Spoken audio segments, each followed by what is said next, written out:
एक महत्त्वाची घडामोड आहे। प्रशासनात पारदर्शकता, प्रामाणिकता आणण्यासाठी सर्व प्रयत्न करा असं म्हणत पंतप्रधान मोदी यांनी मुख्यमंत्री देवेंद्र फडणवीस यांना सूचना केलेली आहे। स्वच्छ प्रशासन असलंच पाहिजे, कुणाचीही पर्वा करू नका असे थेट आदेश पंतप्रधान मोदींनी दिलेत।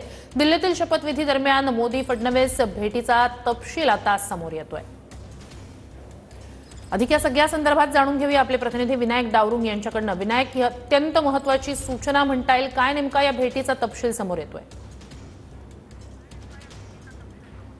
बरोबर आहे। पंतप्रधान नरेंद्र मोदी यांची भेट जी आहे ती गेल्या आठवड्यात मुख्यमंत्र्यांनी घेतली होती आणि त्या भेटीचा तपशील जो आहे तो समोर आलेला आहे। कारभार जो आहे तो सरकारचा स्वच्छ, पारदर्शक आणि शिस्तप्रिय जो आहे तो असणं गरजेचं आहे आणि स्वच्छ कारभार ठेवा। यावेळी जर कोणाची गय करावी लागली तर ती करू नका, असंही पंतप्रधान नरेंद्र मोदी यांनी या संपूर्ण बैठकीमध्ये देवेंद्र फडणवीस यांना सांगितल्याची माहिती जी आहे ती सूत्रांकडून मिळते। त्यामुळे कुठेतरी एक कानमंत्र जो आहे तो पंतप्रधान नरेंद्र मोदी यांनी मुख्यमंत्र्यांना दिला पाहायला मिळतोय। त्यामुळे साहजिकच आहे, भाजपचं हे सरकार आहे, भाजपचा मुख्यमंत्री आहे आणि त्यामुळेच सरकार चालवताना कुठेतरी पारदर्शकता असणं गरजेचं आहे, प्रामाणिकता असणं गरजेचं आहे, शिस्त असणं गरजेचं आहे आणि ह्या सगळ्या मूल्यांचा जो आहे तो अवबोधन करा, वापर करा, असं सूचना ज्या आहेत पंतप्रधान नरेंद्र मोदी यांनी मुख्यमंत्री देवेंद्र फडणवीस यांना दिल्याची माहिती जी आहे ती सूत्रांकडून आता समोर आलेली आपल्याला पाहायला मिळते। श्रुती, विनायक, तुर्तास धन्यवाद तुम्ही दिलेल्या संपूर्ण माहितीसाठी।